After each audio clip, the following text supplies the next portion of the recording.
Hello friends, welcome to the channel. আজি আমি এইটো ভিডিঅ' শিকিম ইনভেষ্টাৰ আৰু ট্ৰেডাৰৰ মাজত পাৰ্থক্য কি আৰু শৰ্ট টাৰ্ম ট্ৰেডিং আৰু লং টাৰ্ম ইনভেষ্টিঙৰ মাজতো ডিফাৰেন্স কি আছে আৰু মানুহৰ এটা মাইণ্ডছেট থাকে বিশেষকৈ মানে ষ্টক মাৰ্কেটত সেইটো হ'ল এটা ইনকাম মাইণ্ডছেট আৰু এটা হ'ল ৱেল্থ ক্ৰিয়েশ্যনৰ মাইণ্ডছেট এতিয়া সেই ৱেল্থ ক্ৰিয়েশ্যনৰ মাইণ্ডছেট আৰু ইনকাম মাইণ্ডছেটৰ মাজত ডিফাৰেন্স কি আজি এই ভিডিঅ'টোত আমি তাৰ বিষয়ে জানিম এতিয়া ইনভেষ্টৰ আৰু ট্ৰেডাৰৰ মাজত আমি যিটো ডিফাৰেন্স সেইটো বুজিবলৈ চেষ্টা কৰোঁ এতিয়া বহুত মানুহে ভাবে যে ইনভেষ্টিং আৰু ট্ৰেডিং দুইটা একে বুলিয়ে ভাবে কিন্তু বাস্তৱত ই সম্পূৰ্ণ দুটা পৃথক বস্তু ইনভেষ্টিঙত মানুহে সাধাৰণতে এটা শ্বেয়াৰ বা এটা ETF বা এটা মিউচুৱেল ফাণ্ডৰ হ'ব পাৰে এতিয়া এই মিউচুৱেল ফাণ্ডৰ ইউনিটবোৰ বা ETF বোৰ কিনি পিনে আপুনি বহুত দিনলৈ হল কৰে বহুত দিন নহয় একচুৱেলি বহুত বছৰলৈ হল কৰে আৰু তেওঁলোকৰ মুখ্য উদ্দেশ্য হ'ল ৱেল্থ ক্ৰিয়েশ্যন কৰা আৰু তেখেতলোকে ডিভিডেণ্ডৰ যিটো ইনকাম হয় তাৰ ওপৰতো তেখেতলোকৰ মূল এটা উদ্দেশ্য হ'ব পাৰে আৰু যিখিনি তেওঁলোকে হল কৰি দিছে সেইখিনি কম্পাউণ্ডিং কৰাটো তেওঁলোকৰ এটা উদ্দেশ্য আৰু এটা হ'ল লং টাৰ্ম ৱেল্থ এটা ক্ৰিয়েশ্যন কৰা তেখেতলোকৰ এটা মুখ্য উদ্দেশ্য এতিয়া এজন ইনভেষ্টৰে যেতিয়া তেখেতলোকৰ শ্বেয়াৰবোৰ হল কৰি থব বা তেখেতলোকৰ ETF বোৰ হল কৰি থব তেওঁলোকে ডেইলি উঠা নমাৰ ওপৰত তেখেতলোকৰ বিশেষ চকু নাথাকে আৰু সেইবোৰত তেখেতলোকে ইমান বেছি গুৰুত্ব নিদিয়ে কিন্তু যেতিয়া এজন ব্যক্তি ইয়াত ট্ৰেডাৰৰ মাইণ্ডছেটেৰে আহে বা ট্ৰেডিঙৰ মাইণ্ডছেটেৰে আহে তেতিয়া কিন্তু তেখেতলোকে যিবোৰ ষ্টকত মুভমেণ্ট হয় ওপৰৰ পৰা তললৈ যায় বা তলৰ পৰা ওপৰলৈ যায় সেই মুভমেণ্টবোৰৰ ওপৰতে তেওঁলোকে পইচাটো ঘটিবলৈ চেষ্টা কৰে তেওঁলোকৰ মুখ্য উদ্দেশ্য হ'ল শৰ্ট টাৰ্মত প্ৰফিট কৰা আৰু তেখেতলোকে যিবোৰ চুইং থাকে সেই চুইংবোৰ কেপচাৰ কৰি পিনে তেখেতলোকে পইচাবোৰ লাভ কৰিবলৈ চেষ্টা কৰে বা ষ্টক এটাত যিটো মমেণ্টাম হয় সেই মমেণ্টামৰ আগত তেখেতলোকে কিনি মমেণ্টামটো হৈ যোৱাৰ পিছত তেখেতলোকে বিক্ৰী কৰে আৰু সেনেকৈও তেওঁলোকে মুনাফা অৰ্জন কৰিবলৈ চেষ্টা কৰে আৰু আটাইতকৈ গুৰুত্বপূৰ্ণ তেখেতলোকৰ ডেইলি যিটো ইনকাম হয় সেই ডেইলি ইনকামটোৱে তেওঁলোকৰ প্ৰাইম এট্ৰেকশ্যন হয় তাৰমানে মুখ্য আকৰ্ষণ হয় যে কেনেকৈ এই বস্তুটোত আপোনাৰ আৰু আটাইতকৈ ডাঙৰ লক্ষ্য হয় তেখেতলোকৰ ডেইলি ইনকামটোৰ ওপৰত কাৰণ যেতিয়া শ্বেয়াৰ এটা ওপৰলৈ যায় বা তললৈ আহে সেই চুইংটোক ধৰি পিনে তেখেতলোকে ডেইলি পইচা উপাৰ্জন ইয়াৰ পৰা কৰিবলৈ সক্ষম হয় এতিয়া যোৱা কেইটা ভিডিঅ'ত মই আপোনালোকক দেখাই আহিছোঁ ৰিলায়েন্সৰ ষ্টককে যদি আমি উদাহৰণস্বৰূপে লওঁ তেতিয়া ৰিলায়েন্সৰ ষ্টকটোত আপোনালোকে দেখিছে যোৱা দুবছৰত আপোনাৰ বহুতখিনি ওপৰলৈ গৈছে বহুতখিনি তললৈ গৈছে কিন্তু গোটেইখিনি যদি আপুনি সামৰি চায় দুবছৰত কিন্তু 2% তলতহে আছে এতিয়া দুবছৰৰ ভিতৰতো আপুনি যদি শ্বেয়াৰটো যদি চায় বা প্ৰাইচটো যদি চায় শ্বেয়াৰৰ প্ৰাইচখিনি যদি চায় তেতিয়াহ'লে তাত আপুনি বহুত চুইং দেখিব এতিয়া ট্ৰেডাৰে সেই চুইংবোৰত মুনাফা অৰ্জন কৰিবলৈ তেখেতলোকৰ মুখ্য লক্ষ্যটো হ'ল মুনাফা অৰ্জন কৰা সেইখিনি ইনভেষ্টমেণ্ট বা ট্ৰেডাৰৰ দুইজনৰে ষ্ট্ৰেটেজিবোৰ বেলেগ বেলেগ হয় এতিয়া আমি শিকিম শ্বৰ্ট টাৰ্ম আৰু লং টাৰ্মৰ মাজত ডিফাৰেন্স এতিয়া যদি শ্বৰ্ট টাৰ্ম হয় তেতিয়াহ'লে আপোনাৰ শ্বৰ্ট টাৰ্ম একদম একেবাৰে কম সময়ৰ ভিতৰত যদি আপুনি কৰে সেইটো হ'ল স্কেল্পিং বুলি কয় এতিয়া স্কেল্পিং কেতিয়া হ'ব যেতিয়া আপুনি কোনোবা এটা শ্বেয়াৰ আপুনি যেতিয়া কিনি পিনে আপুনি 5 মিনিট বা 10 মিনিট বা 15 মিনিট বা 20 মিনিটো হ'ব পাৰে 20 মিনিটলৈ নাথাকে একচুৱেলি এইটো মানে আপোনাৰ সোমাই পিনে 5 মিনিট বা 10 মিনিটতে আপুনি যদি ওলাই দিয়ে সেইটো স্কেল্পিং বুলি কয় কিন্তু আপুনি যদি গোটেই দিনটো মানে এতিয়া দিনটো বুলি ক'লে দিনৰো এটা সময় থাকে আমাৰ মাৰ্কেটখন 9:15 পৰা আৰম্ভ হয় 3:30ত শেষ হয় এতিয়া আপুনি সেই সময়খিনিত আমি দিনটো বুলি যদি ধৰোঁ যদি দিনটোৰ কাৰণে আপুনি হল কৰে তেতিয়া সেইটো ইন্ট্ৰাডে হয় আৰু ইন্ট্ৰাডেৰ পাছত আপোনাৰ একদিন আজি কিনি পিনে যে কাইলৈ বেচে সেইটো আপোনাক শ্বৰ্ট টাৰ্ম বুলি ক'ব এতিয়া শ্বৰ্ট টাৰ্মতো বেলেগ বেলেগ ভাগ থাকে এতিয়া আপুনি যদি শ্বৰ্ট টাৰ্মৰ কাৰণে কিনি পিনে এটা যদি চুইং কেপচাৰ কৰে তেতিয়া আপোনাক চুইং ট্ৰেডাৰ বুলি ক'ব কিন্তু যদি আপুনি সেই চুইংটোৰ ওপৰতো আৰু অকণমান যদি দীঘলীয়াকৈ হল কৰিব বিচাৰে তেতিয়া সেইটো আপোনাৰ পজিশ্যনেল হ'ব আৰু পজিশ্যনেলৰ পাছত আৰু আপোনাৰ তাতকৈ অকণমান দীঘল হ'ব পাৰে তেতিয়াও আপোনাৰ সেইটো শ্বৰ্ট টাৰ্মৰ ভিতৰতে হ'ব কিন্তু এই শৰ্ট টাৰ্মটো যদি আপুনি 1 বছৰৰ ভিতৰলৈ থাকে সেইটো মোটামুটি আপুনি শৰ্ট টাৰ্ম বুলি ক'ব পাৰে বা পজিচনেলৰ ওপৰতো হ'ব পাৰে আৰু আপুনি যেতিয়া এটা ষ্টক শৰ্ট টাৰ্মৰ কাৰণে হোল্ড কৰিব তাত আপোনাৰ ৰিস্কটো বেছি থাকে এতিয়া ৰিস্কৰ লগত ইমোশনছ বেছি হয় তাত আৰু ইমোশনছৰ লগত তাত আপোনাৰ বেছি মনিটৰিং হয় মনিটৰিং মানে আপুনি বেছিকে সেই ষ্টকটো চাই থাকিব লাগিব আৰু তাত আপোনাৰ প্ৰফিট হোৱাৰ সম্ভাৱনাও বেছি হয় আৰু এটা কথা সদায় মনত ৰাখিব য'ত প্ৰফিটৰ সম্ভাৱনা বেছি তাত আপোনাৰ লছৰো সম্ভাৱনা বেছি হয় যাক কোৱা হয় হাই ৰিস্ক এণ্ড হাই ৰিটাৰ্ণ য'ত ৰিস্ক থাকে তাত ৰিটাৰ্ণ বেছি হয় আৰু যদি ৰিটাৰ্ণ বেছি হয় তাত লছৰো সম্ভাৱনা নিশ্চয় থাকিব আপুনি যদি এটা ষ্টক যদি হোল্ড কৰে আমাৰ এতিয়া হৰাইজনটো লং টাৰ্ম হ'লে কিমান দিন হ'ব লাগে এতিয়া নৰ্মেলি আপোনাৰ 5 বছৰ হ'ব পাৰে বা 10 বছৰ হ'ব পাৰে আৰু ওপৰলৈ আপোনাৰ সীমা নাই আপোনাৰ বহুত বছৰো হ'ব পাৰে এতিয়া লং টাৰ্ম বুলি ক'লে লং টাৰ্মটো 5 বছৰ হ'ব পাৰে 10 বছৰ হ'ব পাৰে 15 বছৰ হ'ব পাৰে 20 বছৰ হ'ব পাৰে আৰু আপোনাৰ সেইটো হয়তো আপুনি কেতিয়াও নেবেচো বুলিও ভাবিব পাৰে আৰু তাৰ কোনো সেনেকৈ সংজ্ঞা নাই যে আপুনি কিমান দিনলৈ আপুনি ৰাখিব পাৰে ই আপুনি বহুত দিনলৈ ৰাখিব পাৰে বা বহুত বছৰলৈ ৰাখিব পাৰে বা আপুনি আপোনাৰ পাছত আপোনাৰ ল'ৰা ছোৱালীক সেইকেইটা দি থৈ যাব পাৰে ইয়াৰে যোৱাকেইটা ভিডিঅ'ত মই আপোনালোকক দেখাইছোঁ যে কেনেকৈ এটা লং টাৰ্মৰ ষ্টক আপোনালোকে হোল্ড কৰিব পাৰে বা আপোনাৰ চাৰ্টকেইখন মই আপোনাক দেখাইছোঁ কিন্তু আজি আপোনালোকে যদি মনত ৰাখিছে তাত আপোনালোকে বহুত চুইংছ দেখিছিলে সেই চুইংছবোৰ কি হয় সেই চুইংছবোৰ কেনেকৈ কাম কৰে সেই চুইংছবোৰত আমি কেনেকৈ প্ৰফিট আৰ্ণ কৰিব পাৰোঁ কেনেকৈ পইচা ঘটিব পাৰোঁ কেনেকৈ তাত ইনভেষ্ট কৰিব পাৰোঁ খুব কম সময়ৰ কাৰণে আৰু তাত কেনেকুৱা ধৰণৰ ষ্ট্ৰেটেজি আছে বিশেষকৈ ষ্ট্ৰেটেজিৰ কথা মই আজি নকওঁ সেইবোৰ মই বেলেগ এটা ভিডিঅ'ত আপোনালোকক বেলেগকৈ ক'ম কিন্তু বিশেষকৈ সেই চুইংছবোৰ কেনেকুৱা হয় আজি মই আপোনালোকক লেপটপৰ স্ক্ৰীণত আপোনালোকক সেই চুইংছবোৰ দেখাই দিম তেতিয়া আপোনালোকে বুজি পাব এই চুইংছ কাক কয় আৰু সেই চুইংছবোৰৰ মাজত কেনেকৈ পইচা ঘটিব পাৰি তাৰ বিষয়ে মই আজি আপোনালোকক সৰুকৈ অকণমানকৈ অৱগত কৰিম আৰু ইয়াৰ পাছত আহিব আপোনাৰ ইনকাম মাইণ্ডছেট আৰু ৱেল্থ ক্ৰিয়েশ্যনৰ মাইণ্ডছেট এতিয়া ৱেল্থ ক্ৰিয়েশ্যনৰ মাইণ্ডছেট আৰু ইনকামৰ মাইণ্ডছেট এই দুইটা সম্পূৰ্ণ বেলেগ বেলেগ ধৰণৰ মাইণ্ডছেট হয় আৰু ষ্টক মাৰ্কেটত এইটোৱে আটাইতকৈ গুৰুত্বপূৰ্ণ ভূমিকা গ্ৰহণ কৰে এতিয়া ইনকাম মাইণ্ডছেট বুলি ক'লে আজি আপোনাৰ বোলে দিনটোত আপোনাৰ কিমান টকা ইনকাম হ'ল আজি বোলে এই হিচাপ কৰিছে এই সপ্তাহটোত আপোনাৰ কিমান ইনকাম হ'ল বা এই মাহটোত আপোনাৰ কিমান ইনকাম হ'ল এই মাহটোত আপোনাৰ বিজনেছ ইনকাম কিমান হ'ল এই মাহটোত আপোনাৰ চাকৰিৰ পৰা দৰমহা কিমান হ'ল আৰু এই মাহটোত আপোনাৰ ট্ৰেডিঙৰ পৰা কিমান ইনকাম হ'ল এই বস্তুবোৰ টোটেলি ইনকাম মাইণ্ডছেটত আহিব যে আপোনাৰ মেইন লক্ষ্য আপোনাৰ ইনকামটো কিমান বঢ়াব পাৰিছে আপুনি যদি ৱেল্থ ক্ৰিয়েশ্যনৰ মাইণ্ডছেট লৈ পিনে ইয়াত আহে তেতিয়া আপুনি সদায় এইটো কথা চিন্তা কৰিব যে আপুনি কিনা ইটিএফবোৰ কিমান বাঢ়িছে আৰু আপোনাৰ সম্পত্তি কিমান বাঢ়িছে ইয়াত ইটিএফ কিমান বাঢ়িছে বা আপোনাৰ মিউচুৱেল ফাণ্ডৰ ইউনিট কিমান বাঢ়িছে বা আপোনাৰ গ'ল্ড যিখিনি কিনি থৈছে সেই গ'ল্ডৰ ভেলু কিমান বাঢ়িছে আপোনাৰ মাটি সম্পত্তি কিমান বাঢ়িছে আপুনি তেতিয়া আপোনাৰ মাইণ্ডছেটটো সেনেকুৱা ধৰণৰ হ'ব আৰু সেনেকুৱা ধৰণৰ কথাবোৰ আপুনি চিন্তা বেছিকৈ কৰিব এতিয়া উদাহৰণস্বৰূপে ধৰি লওক আপুনি আৰু আপোনাৰ লগৰ এজন এতিয়া লগৰজনেও 1 লাখ টকা দৰমহা পায় আৰু আপুনিও 1 লাখ টকা দৰমহা পায় কিন্তু লগৰজনে গোটেই পইচাখিনি খৰচ কৰি পেলায় আৰু আপুনি আপোনাৰ যিখিনি যাৱতীয় খৰচ আছে সেই খৰচখিনিক বাদ দি আপুনি যিখিনি পইচা থাকি যায় এই গোটেইখিনি পইচা যদি আপুনি মিউচুৱেল ফাণ্ড কিনে বা ইটিএফ কিনে আৰু তেতিয়া আপুনি লক্ষ্য কৰিব আপুনি আপোনাৰ লগৰজনতকৈ সদায় বেছি ধনী হ'ব আফটাৰ 15 years বা 15 বছৰ বা 20 বছৰৰ পাছত আপুনি সদায় বেছি ধনী হ'ব তেখেততকৈ কাৰণ আপুনি আপোনাৰ ৱেল্থ ক্ৰিয়েশ্যন কৰিলে মানে এই 15 বছৰ এতিয়া হয়তো আপুনি ভাবিব পাৰে যে ইনভেষ্টৰ হ'লে লাভ বেছি হ'ব নে ট্ৰেডাৰ হ'লে লাভ বেছি হ'ব ইয়াত লাভ লোকচানৰ কথা বৰ বেছি নাহে কিন্তু আপুনি এতিয়া ধৰি লওক কেনেকুৱা ধৰণৰ মানুহ তাৰ ওপৰত ডিপেণ্ড কৰে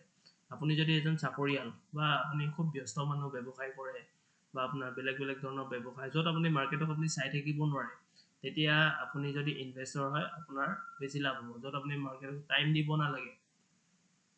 আপুনি লেপটপৰ ফ্ৰণ্টত বহি পিনে স্ক্ৰীণ চাব নালাগে আপুনি তেনে ক্ষেত্ৰত আপুনি ইটিএফ কিনিলে বা মিউচুৱেল ফাণ্ড কিনিলে প্ৰত্যেক মাহতে এটা অংশ নিজে নিজে আপোনাৰ একাউণ্টৰ পৰা কাটা গৈ থাকিব তাত ইনভেষ্ট হৈ গৈ থাকিব আৰু আপুনি সেইবোৰ বৰ বেছি নিৰীক্ষণ কৰি থাকিব নালাগে আৰু তেতিয়া আপোনাৰ এনেকৈ হ'লে আপোনাৰ এছেটটো বাঢ়ি যাব আৰু আপোনাৰ ইনভেষ্টমেণ্টটো বাঢ়ি যাব আৰু আপোনাৰ ৱেলথটো ক্ৰিয়েশ্যন হৈ গৈ থাকিব। কিন্তু আপুনি যদি আপোনাৰ হাতত যদি সময় আছে, আপুনি যদি ডেইলি লেপটপ চাব পাৰে বা আপোনাৰ যদি ইমানখিনি সময় দিব পাৰে, বোলে 3 ঘণ্টা 4 ঘণ্টা আপুনি দিনটোত সময় দিব পাৰে, তেতিয়া কিন্তু আপুনি ট্ৰেডাৰ হ'লে আপোনাৰ লাভ বেছি হ'ব, কাৰণ আপুনি সেই মাৰ্কেটৰ মুভমেণ্টবোৰ আপুনি ছুইংছবোৰ কেপচাৰ কৰি পিনে আপুনি পইচাবোৰ ঘটিব পাৰিব। এতিয়া যোৱা ভিডিঅ'ত মই যেনেকৈ আপোনালোকৰ ৰিলায়েন্সটো দেখাইছিলোঁ, এতিয়া ৰিলায়েন্সত আপোনালোকে দেখিছে যোৱা 2 বছৰ তাৰ বিশেষ একো মুভমেণ্ট নাই, -2% আছে, কিন্তু তাত আপোনাৰ বহুত ধৰণৰ ছুইংছ আছে। সেই ছুইংছবোৰত আপুনি বহুতখিনি পইচা আপুনি অৰ্জন কৰিবলৈ আপুনি সক্ষম হ'লহেঁতেন যদি আপুনি এজন ট্ৰেডাৰ হ'ল। এতিয়া ট্ৰেডাৰ হ'বৰ কাৰণে কিন্তু আপুনি বহুত কথা জানিব লাগিব। এতিয়া ডিচিপ্লিন হ'ব লাগিব, আটাইতকৈ ইম্পৰ্টেণ্ট হ'ল ডিচিপ্লিন। এতিয়া ডিচিপ্লিনৰ আপোনাৰ লগতে আপোনাৰ ৰিস্ক মেনেজমেণ্ট থাকিব লাগিব, মানি মেনেজমেণ্ট থাকিব লাগিব। এতিয়া এই কথাবোৰ যদি জানে আৰু আপোনাৰ যদি নলেজ থাকে বস্তুটোৰ ওপৰত, এই ষ্ট্ৰেটেজিৰ ওপৰত আৰু মাৰ্কেটৰ যদি ওপৰত সম্পূৰ্ণ জ্ঞানৰ যদি আপুনি অধিকাৰী হয়, আপুনি বস্তুবোৰ ধুনীয়াকৈ এনালাইচিছ কৰিব জানে আৰু সেই এনালাইটিকেল স্কিলছটো যদি আপোনাৰ থাকে, তেতিয়া আপুনি এজন ট্ৰেডাৰ হ'লে আপোনাৰ বেছি লাভ হ'ব। এতিয়া আপুনি ট্ৰেডাৰ আৰু ইনভেষ্টৰৰ মাজত যদি এটা সৰুকৈ যদি পাৰ্থক্য আপুনি চাব বিচাৰে, তেতিয়া মানে কি হয়, ট্ৰেডাৰে আপুনি যদি ট্ৰেডিং কৰে তেতিয়া আপোনাৰ কেছ ফ্ল' জেনেৰেট হয়। যে আপুনি বোলে ট্ৰেডিং কৰিলে, আপুনি বোলে 2 লাখ টকা বা 3 লাখ টকা দি ট্ৰেড কৰিলে, এইটো মাহত বোলে আপুনি 20,000 টকা এটা পালে বা 10,000 টকা পালে, বা আপোনাৰ তাৰ বোলে 7% বা 10% মেক্সিমাম আপুনি বোলে পালে, তেতিয়া আপুনি 2 লাখ টকাত আপুনি কিমান টকা পাব? 20,000 টকা পাব। সেই 20,000 টকাটো আপোনাৰ ওপৰেঞ্চি ইনকম হ'ল, য'ত আপুনি সেই 20,000 টকাটো এইটো মাহত আপুনি ইনভেষ্ট কৰিব পাৰিব। তাৰ মানে কি, এতিয়া যদি আপুনি ট্ৰেডাৰ হয় তেতিয়াহ'লে আপোনাৰ ইনকম হ'ব, আৰু আপুনি যদি ইনভেষ্টমেণ্ট কৰে তেতিয়া আপোনাৰ এছেট বাঢ়িব, ৱেলথ ক্ৰিয়েশ্যন হ'ব। দুইটাৰ মাজত আটাইতকৈ ডাঙৰ পাৰ্থক্য এইটোৱেই। এতিয়া আপোনালোকে নিজে গম পাব যে আপোনালোকে কোনটো কাম বেছি ভালকৈ কৰিব পাৰিব।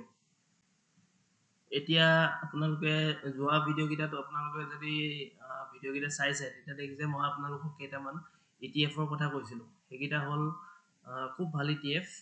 কিন্তু আজি কেইটামান ব্লু চিপ ষ্টকছৰ কথা ক'ম। এতিয়া ব্লু চিপ ষ্টকছ বুলি ক'লে আপোনাৰ শব্দটো কিবা অকণমান চিনাকি যেনেও লাগে, অচিনাকি যেনেও লাগে। এতিয়া ব্লু চিপছৰ ওপৰত মই পাছত আপোনালোকক বেলেগ ভিডিঅ' বনাই পিনে ইয়াৰ কেনেকৈ ষ্টক মাৰ্কেটৰ লগত ৰিলেটেড, সেইটো মই আপোনালোকক পাছত বেলেগকৈ ক'ম। আজি সংক্ষেপে আপোনালোকক কৈ থওঁ। আপোনালোকে টিভিত খুব চিনেমা চালে আপোনালোকে খুব দেখিছেই যে কেচিনো ওলায়। তাত কেচিনত এতিয়া মানুহে কেলৈ যায়? কেচিনত বিভিন্ন ধৰণৰ পইচাৰ ৰিলেটেড খেল খেলিবলৈ যায়, যিবোৰক আমি সাধাৰণতে জুৱা খেল বুলিয়েই কওঁ। কিন্তু আপোনালোকে তাত সদায় এটা বস্তু লক্ষ্য কৰিব যে আপুনি যেতিয়া খেল এটা খেলিব, খেলটো খেলিব যাওঁতে আপোনালোকে তাত কিছুমান চিপছ কিনিবলগীয়া হয়। তাত আপোনালোকে দেখিছে ৰেড চিপছ থাকে, গ্ৰীণ চিপছ থাকে, য়েল্ল' চিপছ থাকে আৰু থাকে ব্লু চিপছ। এতিয়া ব্লু চিপছটো কি? তাত যিমানকেইটা চিপছ আছে, সেই গোটেইকেইটা চিপছৰ ভিতৰত আটাইতকৈ দামী চিপছটো হ'ল ব্লু চিপছ। এতিয়া মাৰ্কেটত এই ব্লু চিপছটো সেনেকৈ আহিছে যে ইণ্ডিয়াৰ যিকেইটা আটাইতকৈ দামী কোম্পানী বা আটাইতকৈ ডাঙৰ কোম্পানী, মই যে ইমান দিনে ভিডিঅ'বোৰত কৈ আহিছোঁ নিফটি 50 প্ৰথম 50টা কোম্পানী, সেই প্ৰথম 50টা কোম্পানী হ'ল ব্লু চিপছ কোম্পানী, যাক আটাইতকৈ দামী কোম্পানী বুলি কোৱা হয় ইণ্ডিয়াৰ। এতিয়া সেই ব্লু চিপছ ষ্টকছ কেইটামান কওঁ, আপোনালোকে গুগলত মাৰি চাব, নহ'লে আপোনালোকৰ যদি ব্ৰকাৰ একাউণ্ট আছে, তাত আপোনালোকে ব্ৰকাৰ একাউণ্টত আপোনালোকৰ এই ষ্টককেইটা আপুনি এবাৰ খুলি চাব, তেতিয়া আপোনালোকে গম পাব সেই ষ্টকছবোৰ কেনেকুৱা হয় আৰু তাৰ চাৰ্টৰ বিহেভিয়াৰবোৰ চাব পাৰিব। আৰু মই যেতিয়া অকণমান পাছত আপোনালোকক ৰিলায়েন্সৰ বা কোনোবা এটা ষ্টকছৰ সেই ছুইংছবোৰ দেখাম, তেতিয়া আপোনালোকে তাতো আপোনালোকৰ ব্ৰকাৰ একাউণ্টত গৈ পিনে বা গুগলত হ'লেও গৈ পিনে আপোনালোকে সেই ষ্টকবোৰ খুলি চাব, তেতিয়া আপোনালোকে তাত যিবোৰ ছুইংছ আছে সেই ছুইংছবোৰ গম পাব বা চাৰ্ট এখন কেনেকৈ কাম কৰে তাৰ বিষয়ে আপোনালোকে অৱগত হ'ব। এতিয়া মই আপোনালোকক সেই ব্লু চিপছ কোম্পানীকেইটাৰ নাম কওঁ। এতিয়া ইণ্ডিয়াৰ আটাইতকৈ ডাঙৰ কোম্পানী ৰিলায়েন্স হয়। ৰিলায়েন্সটো এটা ব্লু চিপছ কোম্পানী হয়। HDFC বেংকটো এটা ব্লু চিপছ কোম্পানী হয়। আৰু ইনফি বুলি এটা কোম্পানী আছে, আৰু ডাঙৰ মানে দীঘলকৈ ক'বলৈ গ'লে তাৰ নামটো ইনফ'চিছ হয়। ইনফ'চিছ বুলি ক'লে আমি বহুতেই চিনি পাওঁ, কিন্তু হয়তো ইনফি বুলি ক'লে হয়তো নাপাব পাৰোঁ। ইনফিটো তাক শ্বৰ্টত ইনফি বুলি কোৱা হয়। আৰু ইনফিৰ পাছত আহিব ITC, আৰু এটা আছে আপোনাৰ TCS হ'ল আপোনাৰ টাটা টেলিকমিউনিকেশ্যন ছাৰ্ভিচেছ। সেইটো এটা টাটাৰ ছাবচিডিয়াৰী কোম্পানী হয়, বিশেষকৈ তেওঁলোকে ছফ্টৱেৰ বনায়। আপোনালোকে এই এইকেইটা আপোনালোকে চাব এবাৰ গৈ পিনে আপোনালোকৰ ব্ৰকাৰ একাউণ্টত, তেতিয়া আপোনালোকে তাৰ সুইংছবোৰৰ কথা আপোনালোকে গম পাব। এতিয়া বলক আজি ভিডিঅ'টো তেতিয়া আমি লেপটপৰ স্ক্ৰীনলৈ যাওঁ। এইটো হ'ল আপোনালোকৰ ৰিলায়েন্স ইণ্ডাষ্ট্ৰী। এতিয়া মই ৰিলায়েন্স ইণ্ডাষ্ট্ৰীত মই অকণমান আগতে আপোনালোকক ক'লো যে আমি 1 বছৰীয়া চাৰ্টখন আগতে এবাৰ চাইছোঁ। 1 বছৰীয়া চাৰ্টখন মই আপোনাক প্ৰথম এবাৰ দেখাই লওঁ, তাৰপিছত মই আপোনালোকক সুইংছবোৰ দেখাম। এইখিনি হ'ল 1 বছৰৰ চাৰ্ট। দেখিছে এই হৰাইজনটো 1 বছৰ চাৰ্ট, সিদিনা এইখিনি আঁকি থোৱা আছিলে, বৰ্তমান মই এইখিনি মোহাৰি দিওঁ। এইখিনি ফাৰ্ষ্ট মই মোহাৰিলোঁ। এতিয়া মোহাৰাৰ পাছত আপুনি যদি এইখিনি 1 বছৰ আমি এইখিনিয়ে দেখাইছিলোঁ। এতিয়া আপুনি যদি সুইংছ কেপচাৰ কৰে, সুইং এতিয়া আপোনাৰ বেলেগ বেলেগ সময়ত বেলেগ বেলেগ সুইংছ হ'ব পাৰে। এতিয়া এইবোৰ হ'ল ডেইলি টাইম ফ্ৰেম, এতিয়া 1 ডে টাইম ফ্ৰেম। ইয়াত বিভিন্ন ধৰণৰ টাইম ফ্ৰেম আছে। 1 মিনিটৰ পৰা আৰম্ভ কৰি পিনে আপোনাৰ 30 ছেকেণ্ডলৈ 30 মিনিটলৈ আছে। 30 মিনিটৰ পাছত আপোনাৰ আহিব ঘণ্টা হিচাপে 1 ঘণ্টা 2 ঘণ্টা 3 ঘণ্টা 4 ঘণ্টা। 4 ঘণ্টাৰ পাছত আহিব একদিনীয়া, তাৰপিছত এটা সপ্তাহৰ, তাৰপিছত আহিব এটা মাহৰ। এতিয়া আপোনালোকে যদি এটা বস্তু লক্ষ্য কৰিছে, ইয়াত আপোনালোকে কি দেখিব? ইয়াতে আপোনালোকে দেখিব যে এতিয়া ধৰি লওক এইটো 1 দিনৰ চাৰ্ট। এখন 1 দিনৰ চাৰ্টত আপুনি ইয়াত এটা সুইংছ দেখিছে। এতিয়া যদি আপোনালোকে ইয়াত লক্ষ্য কৰে,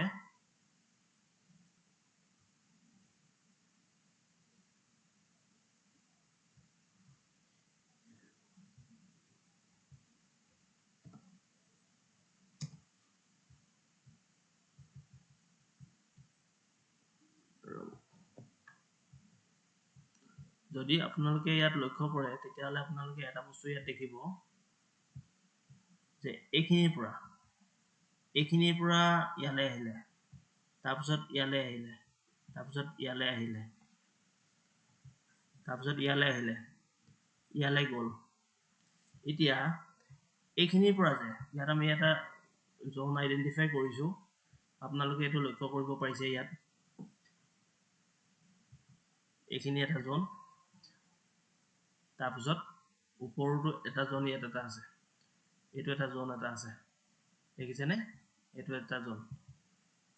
তাৰপিছত এই জোনটোৰ পৰা ওপৰলৈ আকৌ মাৰ্কেট গ'ল বাৰু, কিন্তু ইয়াত এটা জোন এটা বনালে, ওপৰত মাৰ্কেট গৈ পিনে আকৌ জোনৰ ভিতৰলৈ আহিলে। এতিয়া তাৰপাছত আকৌ মাৰ্কেট আপুনি যদি লক্ষ্য কৰে,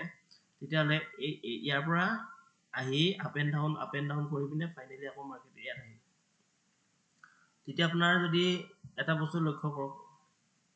আহি পিনে আকৌ ওপৰলৈ গ'ল, তাৰপিছত এনেকৈ আহিলে, তাৰপিছত সেনেকৈ গ'ল, তাৰপিছত আপোনাৰ এনেকৈ আহিলে। কিন্তু এতিয়া আপুনি ইয়াত কি লক্ষ্য কৰিছে? আপুনি ইয়াত লক্ষ্য কৰিছে যে এইখিনিৰ পৰা যে এইখিনিলৈ যে বনিলে, এইটো ইয়াত এটা কি বনালে? ইয়াত এটা সুইং বনালে, ইয়াত এটা সুইং বনালে। মই বেলেগ এটা কালাৰত লিখোঁ, তেতিয়া আপোনালোকে গম পাব।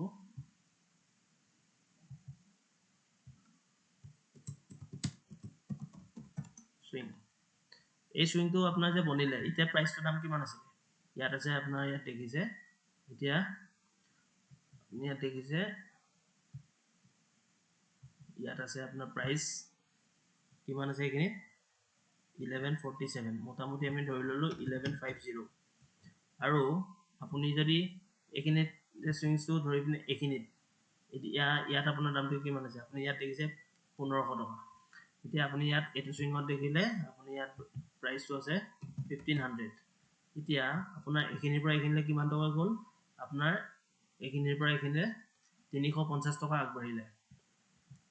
এতিয়া যেতিয়া 350 টকা আগবাঢ়িব, আপোনাৰ এতিয়া কেলকুলেশ্যনটো কেনেকৈ হ'ব? আপুনি এতিয়া ধৰি লওক 1500 মাইনাছ 1150 ইজ ইকুৱেল টু 350। আপুনি এতিয়া এটা শ্বেয়াৰত আপুনি কিনিলে আৰু তাত মুনাফা পালে আপোনাৰ 350 টকা, ইনটু আপুনি শ্বেয়াৰ কিনিছিলে বোলে 10টা, ইনটু 10 ইজ ইকুৱেল, আপুনি তেতিয়া তাত কিমান টকা পাব? 350 আৰু 10 টোটেল আপোনাৰ 3500 টকা পাব।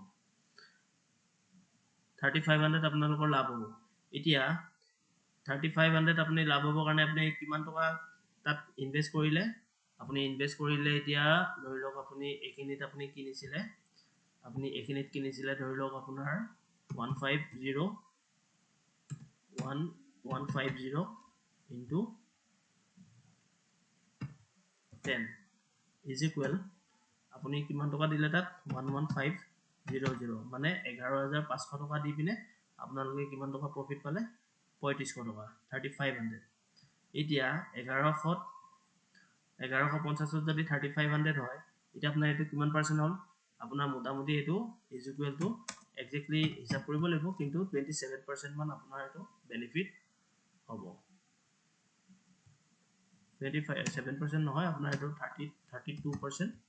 মান আপোনাৰ বেনিফিট হ'ব এতিয়া 32% যে আপুনি বেনিফিট পালে তেতিয়া এই 32% যদি বেনিফিট পালে আপোনাৰ এখিনি মই এটা মোহাৰি দিও এখিনি আপোনালোকৰ মই অকমান হাইড কৰিছো মোহাৰি দিছো মোহাৰি দিলো এতিয়া যিখিনি বেনিফিট পালে সেইখিনি টাইম হৰাইজনটো কিমান আছিল আপুনি কিমান দিনত পালে এতিয়া মোটামুটি আপুনি ইয়াৰ পৰা ইয়া লাগি ডেটটো চাওক আপোনালোকে ডেটটো ইয়াত লক্ষ্য কৰিব 27 অক্টোবৰৰ পৰা 4 মাৰ্চ মানে কি হ'ব আপোনাৰ 27 অক্টোবৰটো গলে নৱেম্বৰ ডিসেম্বৰ জানুৱাৰী ফেব্ৰুৱাৰী মাৰ্চৰ 4 তাৰিখে আপোনাৰ 4 মাহ 4 দিন 5 দিন বা এসপ্তাহ 4 মাহ এসপ্তাহ এতিয়া আপুনি ইয়াত যদি চাই টাইম হৰাইজনটো যদি চাই তেতিয়া হলে আপোনালোকে দেখিব 4 months 1 week এতিয়া 4 মাহ এসপ্তাহত আপুনি 35% আপুনি এই সুইংটোৰ পৰা বেনিফিট পালে তাৰপিছত আপুনি যদি আকৌ যদি ইয়াত যদি চাই এখিনিত আপুনি আকৌ এখিনিত কিনিলে ধৰি লওক এখিনিত যদি আপুনি কিনে তেতিয়া হলে আপুনি কিমান টকা পাব এতিয়া ধৰি লওক ইয়াত প্ৰাইস আছে 1308 মোটামুটি আপুনি 1300 বুলি ধৰি ললো ইয়াত আৰু এবাৰ কৰিছো ইয়াত ধৰি লওক 1300 তাৰপিছত 1300 আৰু ওপৰত আপোনাৰ ইয়াত প্ৰাইসটো কিমান আছে আপোনাৰ 1590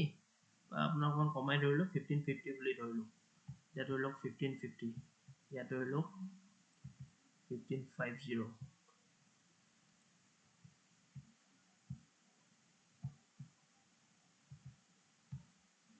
1550 তেতিয়া আপুনি এখিনি কিমান দিনত হ'ল আপুনি যদি লক্ষ্য কৰিছে আপুনি ইয়াত যদি কিনে আৰু যদি আপোনাৰ এখিনিত যদি বেচে তেতিয়া আপুনি এই হৰাইজনটোত কিমান আপুনি কিমান দিনৰ কিনিলে 9 অক্টোবৰৰ পৰা 18 ডিসেম্বৰ এতিয়া 9 অক্টোবৰৰ পৰা 18 ডিসেম্বৰ হলে কিমান দিন হ'ব এতিয়া আপোনাৰ ইয়াত মোটামুটি 2 মাহ 10 দিন হ'ব 2 মাহ 10 দিন এতিয়া মই ইয়াত লিখি দিলো আপোনাৰ ইয়াত লিখি দিলো 2 months 10 days only 2 মাহ 10 দিন এতিয়া 2 মাহ 10 দিনত আপুনি প্ৰফিট কিমান টকা পাব এতিয়া আপুনি 1300 কিনিলে এতিয়া মই ইয়াতে লিখি দিছো 1300 আপুনি ইয়াত বলে 1300 কিনিলে 1300 কিনিলে 1300 কিনিলে কিন্তু আপুনি বেচিলে কিমানত 1500 মাইনাস 1500 নাছিলে জানো চাই দিছো আৰু 1550 মাইনাস 1300 is equal to আপুনি কিমান পালে is equal to আপোনাৰ থাকি গল 250 টকা per share আপুনি per share 250 টকা আপুনি বেনিফিট পালে আপুনি এনে স্থলত যদি ইয়াত যদি আপুনি 10টা শেয়াৰ কিনিলে হেতেন এতিয়া 10টা শেয়াৰত আপোনাৰ কিমান টকা যাব 13000 টকা 1300 into 10 is equal 13000 total buying value তেতিয়া আপুনি শেয়াৰটো যদি বিক্ৰী কৰে 1550 টকা তেতিয়া আপোনাৰ 1550 into 10 is equal 15500 আপোনাৰ এটো শেয়াৰৰ বিকা ভ্যালু হ'ল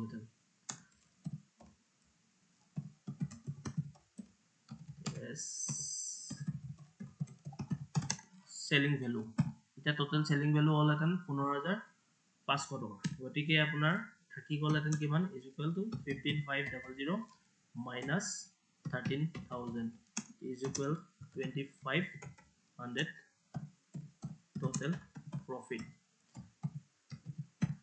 এটা 2500 total profit হল আপোনাৰ 13000 টকা 2500 মানে কি আপুনি ইয়াত মোটামুটি কিমান টকা পাব মোটামুটি আপোনাৰ 20-25% ভিতৰত পাব আপুনি কিমান দিনৰ ভিতৰত পালে আপুনি যদি এটো টাইম হৰাইজন চাই মই অথনি কৈছিলো আপোনাক 2 মাহ 10 দিন in just 2 months and 10 days মানে আপুনি 2 মাহ 10 দিনত আপুনি টোটাল বেনিফিট পাব এতিয়া আপোনাৰ এই সুইংছবোৰ এতিয়া আপুনি যদি এই সুইংছটো ক্যাপচাৰ কৰে তেতিয়া আপোনাক কোৱা হ'ব সুইং ট্ৰেডাৰ তাৰ পিছত আমি ৰিলায়েন্সৰ বাহিৰে আৰু কি বুলি কৈছিলো টিচিএস কৈছিলো আইটিসি কৈছিলো এছডিএফসি বেংক কৈছিলো এটা ধৰি লওক আমি যিকোনো এটা শেয়াৰত চাও বলে এইচডিএফসি বেংক এইচডিএফসি বেংকত যদি আমি চাও তেতিয়া হলে এইচডিএফসি বেংকত আপুনি দেখিব আপোনাৰ এটো হল এইচডিএফসি বেংক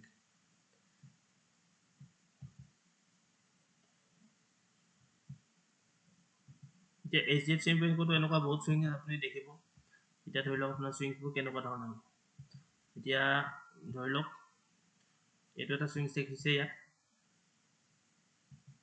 এটো এটা সুইং দেখিছে তাৰ পিছত আপোনাৰ ইয়াত এটো হাই লগাইছে ইয়াত এটো হাই লগাইছে মই আগতে আপোনালোকক দেখাইছো যদি সাপোৰ্টৰ পৰা যায় ই ৰেজিস্ট্যান্সত খুন্দা খাই হি তললৈ আহিবলৈ চেষ্টা কৰে আগৰ ভিডিওত মই আপোনালোকক দেখাইছো আপোনালোকৰ মনত পৰিছে চাগে এইখিনি দেখিছে ৰেজিস্ট্যান্স ইয়াৰ পৰা গৈছে ৰেজিস্ট্যান্সত খুন্দা খাইছে হি আকৌ তললৈ আহিছে তেতিয়া আপোনাৰ ইয়াত যদি আপুনি কিনে তেতিয়া 730 কিনিব আৰু ইয়াত যদি বেচে আপুনি 856 ত কিনিব বেচিব এতিয়া 736 আৰু 856 ইয়াত আপোনাৰ মোটা 736 856 আপোনাৰ মোটামুটি 18% এতিয়া যদি আপুনি যদি ইয়াত যদি চাই এইখিনিৰ পৰা মোটামুটি 18% কেনেকৈ চাম ইয়াত এটা টুলো আছে টুলটোত আমি চালেও গম পাম টুলটো ৰব মই আপোনাক দেখাই দিছো ইয়াত এটা এটো দেখিছে প্ৰাইস ৰেঞ্জত যদি চাই তেতিয়া হলে এটো চাওক আপোনাৰ এটো 15% বেনিফিট দেখিছে আৰু নেক্সট আপোনাৰ আৰু সুইংৰ ইয়াত যি সুইংছ আছে তাতো চাও আপোনাৰ ইয়াত দেখিছে 24% তাৰ পিছত আকৌ তললৈ আহিছে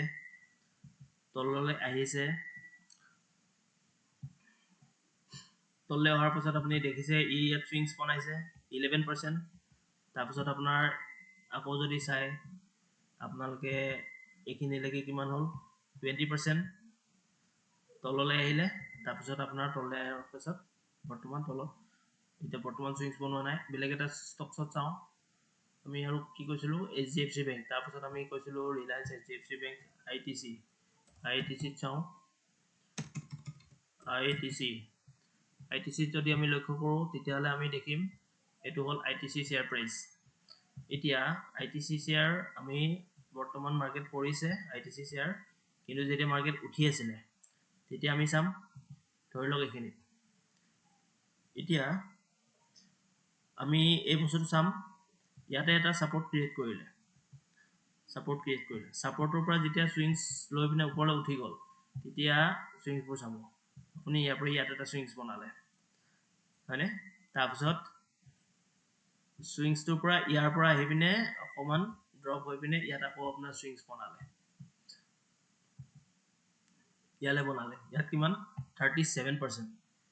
আৰু ইয়াত আপুনি যদি টাইম হৰাইজন চাই তেতিয়া হলে আপুনি টাইম হৰাইজনো ইয়াত দেখিব গ্ৰেড ৰেঞ্জ ইয়াত আৰু এটা ৰেঞ্জ থাকে এটো ডেট ৰেঞ্জ এটো আপোনাৰ চাব কিমান 88 ভাৰ্স 132 days 132 days volume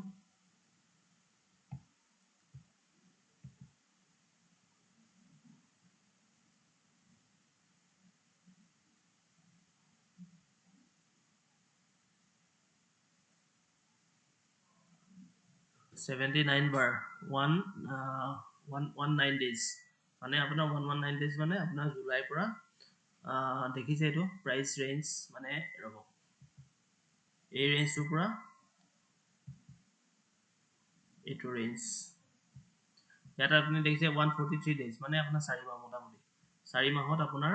কিমান ইয়াত আপোনাৰ টাইমটো দেখাইছে 17 মাৰ্চৰ পৰা 17 জুনৰ পৰা 7 নৱেম্বৰ আপোনাৰ এটোত কিমান পাৰ্সেন্ট দিলে ইয়াত আপোনাৰ এটোত আপুনি বেনিফিট আপুনি 37% দিছে এটো দেখিছে আপোনালোকে 37% তাৰ পিছত আপোনালোকে যদি নেক্সট সুইংত যদি চাই নেক্সট সুইংত আপোনালোকে দেখিব নেক্সট সুইংত আপুনি 45% পাইছে আৰু তাৰ পিছত আপোনাৰ 45% এখিনি আপুনি 45% ওপৰত দেখিছে এই ওপৰত দেখা থাকিব এটো তাৰ পিছত আপোনাৰ নেক্সট আৰু এটা চাম এখিনিৰ পৰা আপোনাৰ ইয়াত যদি থাকে ইয়াত আপুনি দেখিছে 23% আছে কিন্তু আপুনি যদি এটো হল ইনকাম মাইন্ডসেট মই যেটো আপোনাক অকমান আগতে কৈ গৈছো কিন্তু আপুনি যদি তাৰ পৰা হোল্ড কৰি এই বস্তুটো যদি বিকি নিদিয়ে আৰু যদি হোল্ড কৰিবলৈ চাই থাকে তেতিয়া আপুনি ইয়ালৈকে আপোনাৰ মোটামুটি কিমান হ'ব এখিনি মই এবাৰ অটৰাই দিম তেতিয়া আপুনি ভালকে দেখিব এতিয়া এবাৰ ইয়াত চাম এখিনিৰ পৰা ইয়ালৈকে আপোনাৰ ইয়াত কিমান হ'ব 150 মোটামুটি 149 50% 150% যদি আপুনি ইয়াত 10000 টকা লগায় তেতিয়াহলে 150% ত আপোনাৰ কিমান হ'ব মোটামুটি আপোনাৰ 10000 15000 টকা লাভ হ'ব আৰু 10000 টকা আপোনাৰ গৈ পিনে 25000 টকা হ'ব হেতু আপোনাৰ কিমান দিনত হ'ব 2022 চনৰ পৰা 1 অক্টোবৰ 2024 2022 ফেব্ৰুৱাৰীৰ পৰা 1 অক্টোবৰ 2024 হেখিনিত আপুনি আপোনাৰ যদি পাৰ্সেন্টেজ হিচাপে গেইন কৰে তেতিয়াহলে আপোনাৰ গেইন হ'ব 150% হেতু আপোনাৰ এটা শৰ্ট টাৰ্মৰ কাৰণে বা এটা লং টাৰ্মৰ কাৰণে ইনভেষ্টমেন্ট হ'ব পাৰে লং টাৰ্মৰ কাৰণে এটা ইনভেষ্টমেন্ট হ'ব পাৰে কিন্তু আপোনাৰ আৰু এটা কথা মই আপোনালোকক কওঁ এটা ধৰি লওক আপোনালোকৰ মনত এটা প্ৰশ্ন উদয় হ'ব পাৰে আপোনালোকে হয়তো ভাবিব পাৰে যে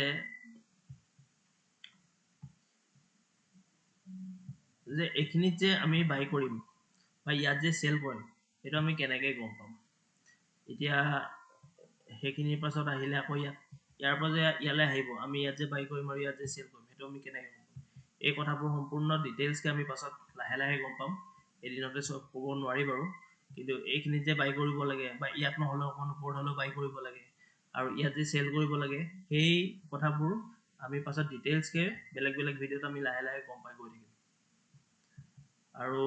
আজিৰ ভিডিঅটো আমি ইয়াতে শেষ কৰিম এতিয়া আপোনালোকৰ যদি ব্ৰোকাৰৰ একাউন্ট নাই তেতিয়াহলে আপোনালোকে এটো আপস্টক্সত আপোনালোকে একাউন্ট খুলিব পাৰে এটো খুব বেছি ভাল একাউন্ট ভাল ব্ৰোকাৰ হয়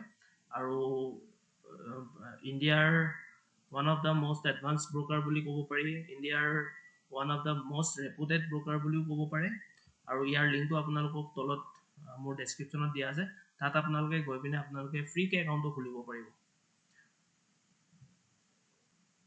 আৰু এটা ইম্পৰ্টেন্ট কথা মই বনোৱা ভিডিঅটো সম্পূৰ্ণ এডুকেশ্যন পাৰপাসৰ কাৰণে হয় আৰু এই ভিডিঅটোৰ জৰিয়তে মই আপোনালোকক শিকাবহে বিচাৰিছো যে কেনেকৈ সুইংছবোৰ ক্যাপচাৰ কৰে মই আপোনালোকক কোনো ইনভেষ্টমেন্ট বা ট্ৰেডিংৰ এডভাইস দিয়া নাই গতিকে আপোনালোকে ভিডিঅটো শিকামূলক হিচাপে ল'ব আৰু যদি কিবা ট্ৰেডিং আৰু ইনভেষ্টমেন্টৰ আপোনালোকে যদি কৰিব বিচাৰিছে তেতিয়া আপোনালোকে নিজৰ ফাইনান্সিয়েল এডভাইজাৰ বা সেবি ৰেজিষ্টাৰ্ড ৰিসাৰ্চ এডভাইজাৰী যদি আপোনালোকৰ কোনবা চিনাকি থাকে তেখেতলোকক আপোনালোকে সুধি ল'ব আৰু তেখেতলোকৰ সিদ্ধান্তৰ অনুসৰি বা সিদ্ধান্তৰ ওপৰত বেছ কৰি আপোনালোকৰ ইনভেষ্টিং আৰু ট্ৰেডিংৰ ডিসিশনবোৰ ল'ব ধন্যবাদ